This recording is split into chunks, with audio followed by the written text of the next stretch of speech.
இப்போ எதை பற்றி பார்ப்போம்னா ஃப்ரெஞ்ச் ஃப்ரைஸ். அதை பற்றி தான் பார்க்கலாம். வாங்க பார்க்கலாம். ஃபஸ்ட்டு இந்த மாதிரி ஃபஸ்ட்டு 5 முருங்கைக்கல் எடுத்துக்கோங்க. அதை சீச்சிட்டு இந்த மாதிரி நீல சைஸில் வெட்டிக்கோங்க.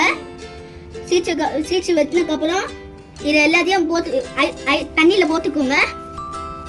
எல்லாத்தையும் போட்டுக்கோங்க. 1 தாங்க போட்டுக்கோங்க. அதுதான் ஐஸ் போட்டுக்கோங்க.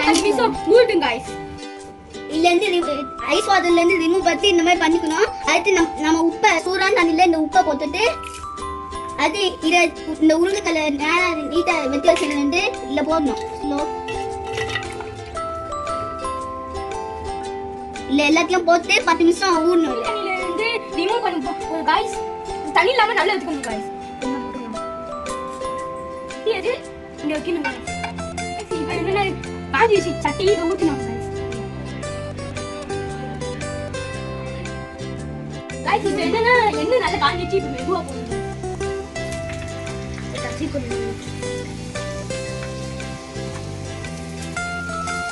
நல்ல இருக்கு காய்ஸ்.